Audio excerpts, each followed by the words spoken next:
Hello guys, welcome to my channel Ashish medical fit. तो आज हम लोग देखेंगे body fluid and circulation chapter. ये पार्ट 1 है। ओके, तो इस तरह से ज़्यादा कुछ याद रखना नहीं है। Just blood is the most commonly used body fluid by most of the higher organisms including humans. For this purpose इस लाइन को याद रखना है। And another body fluid lymph also helps in the transport of certain substance. ये line को याद रखना है। तो गाइस अभी नेक्स्ट प्रे देखते हैं। नेक्स्ट प्रे में क्या है। ओके, पहले देखेंगे ब्लड। तो blood is special connective tissue consisting of a fluid matrix, plasma and formed element। मतलब blood formed element plasma and fluid matrix से फॉर्म हुआ है। फर्स्ट देखेंगे प्लाज्मा। तो प्लाज्मा इस पैरा को समझने के लिए हम लोग नोट्स देखेंगे। नोट्स में से इजीली समझ में आएगा। ओके, तो गाइस स्टार्ट समझ लोगे तो इजीली एनसीईआरटी का पैरा समझ में आ जाएगा। ओके, तो देखो पहले देखो ब्लड किससे फॉर्म हुआ है? प्लाज्मा एंड फॉर्म्ड एलिमेंट से फॉर्म हुआ है। तो प्लाज्मा होता है स्टोकलाट constituting 55% of blood and formed element 45% of blood form करता है। Okay, plasma solid water and gases मिलकर फॉर्म हुआ है। सॉलिड्स होता है 7 to 8%। सॉलिड्स टू टाइप होते हैं, ऑर्गेनिक सॉलिड्स और इनऑर्गेनिक सॉलिड्स और ऑर्गेनिक सॉलिड्स। तो inorganic solids containing sodium plus calcium plus 2 plus magnesium 2 plus bicarbonate chloride minus etcetera inorganic substance contain करते हैं। एंड ऑर्गेनिक सब्सटेंस फॉर्म करते हैं plasma protein जो 6 to 8% होता है। ओके, प्लाज्मा प्रोटीन में होता है फिब्रिनोजेन ग्लोब्यूलिन्स एंड एल्बुमिन्स। तो fibrinogens help coagulation of blood, मतलब ब्लड कोआगुलेशन में हेल्प होता है फिब्रिनोजेंस। तो मेन फंक्शन होता है। Globulins involve in defence mechanism of body, मतलब ग्लोब्यूलिन्स क्या करता है? डिफेंस बॉडी को बाहरी ऑर्गेनिज्म से रक्षा करता है। Okay, and albumins help in osmotic balance, मतलब ऑस्मोटिक बैलेंस को मेंटेन करता है कौन? Albumins. Okay, and organic substance first होता है फॉर्म होता है प्लाज्मा प्रोटीन को द्वारा। सेकंड होता है glucose amino acid and lipids को द्वारा। ओके, तो याद रखना है।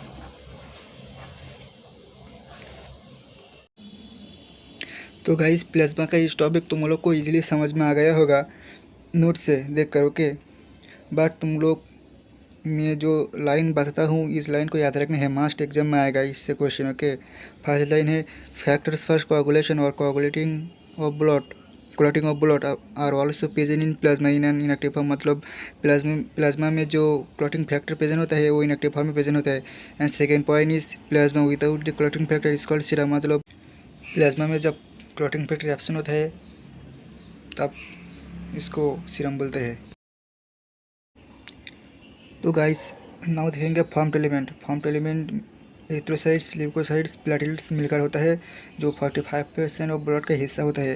पहले देखेंगे एरिथ्रोसाइट्स। तो इस पैरा में रेड ब्लड आरबीसी के बारे में जस्ट बोला है, कहाँ से आरबीसी ओरिजिन हुआ है, नंबर ऑफ आरबीसी कितने हैं, न्यूक्लियस प्रेजेंट है और नहीं, शेप ऑफ आरबीसी कैसा है, कलर कैसा है आरबीसी का, फंक्शन कैसा है एंड आरबीसी लाइफ स्पैन कैसा है, इसके बारे में बात की है इस पैरा में।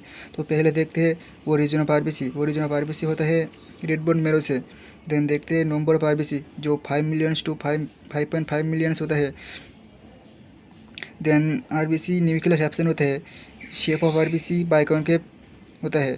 Colour of RBC red colour होते हैं because presence of haemoglobin.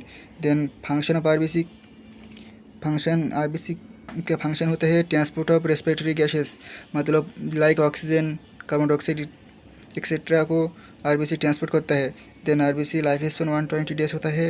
And RBC डिस्टाई होता है स्प्लिन के अंदर। ओके, इसलिए स्प्लिन को बोलते हैं ग्रेवेट ऑफ आरबीसी।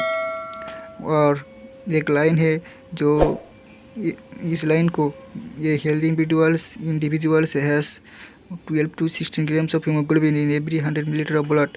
मतलब ये healthy person in 100 millilitre of blood में एवरी 100 मिलीलीटर ऑफ ब्लड में 12 to 16 ग्राम्स हीमोग्लोबिन प्रेजेंट होता है। इस लाइन को याद रखने हैं। ओके, देन देखते हैं ल्यूकोसाइट्स और डब्ल्यूबीसी के बारे में क्या क्या है इस पैरा में। ओके, देखो पहले कलरलेस होता है WBC because lack of haemoglobin, जहाँ आरबीसी कलर्ड होता था because presence of haemoglobin. Then they are nucleated, मतलब WBC में न्यूक्लियस प्रेजेंट होता है जहाँ RBC में न्यूक्लियस एब्सेंट था। Then number of WBC 6000 to 8000 millimetre cube होता है, जहाँ RBC था 5 to 5.5 मिलियंस, मतलब RBC ज़्यादा होता है WBC के तुलना में। ओके, देन WBC का ये पैरा इधर से यहाँ तक हम लोग नोट्स में देखेंगे इजीली समझने के लिए। ओके, तो गाइस एनसीईआरटी का वो पैरा समझते हैं। ओके, WBC 2 टाइप को, ग्रेनुलोसाइट्स एंड अग्रेनुलोसाइट्स। तो granulocyte base of staining property के बेसिस पे 3 टाइप का होता है, neutrophils, eosinophils and basophils. Neutrophils most abundant cells of total WBC 60 to 65% present होता है, मतलब neutrophils 60 to 65% of total WBC cover करता है। Okay, neutrophils phagocytic in nature होता है। Then eosinophils and basophils least में अमाउंट में प्रेजेंट होता है, 0.5 to 1% प्रेजेंट होता है। एसोसिएटेड विद एलर्जिक रिएक्शन, मतलब एलर्जी रिएक्शन में एसोसिएट करता है बेसोफिल। देन एग्रेनुलोसाइट्स 2 टाइप का होता है, lymphocytes and monocyte. Lymphocyte 20 to 25% होता है, जो बी लिम्फोसाइट और टी लिम्फोसाइट होता है। तो बोथ बी लिम्फोसाइट और T lymphocyte is responsible for immuno response of body, मतलब इम्यूनो रिस्पॉन्स में हेल्प होते हैं कौन, B lymphocyte and T lymphocytes. Okay, then monocytes phagocytic in nature. देखो guys, neutrophils and monocyte both are phagocytic in nature, याद रखना है ये पॉइंट। देन देखते हैं प्लेटलेट्स। तो प्लेटलेट्स आल्सो कॉल्ड थ्रोम्बोसाइट्स, मतलब प्लेटलेट्स को थ्रोम्बोसाइट्स बोलते हैं।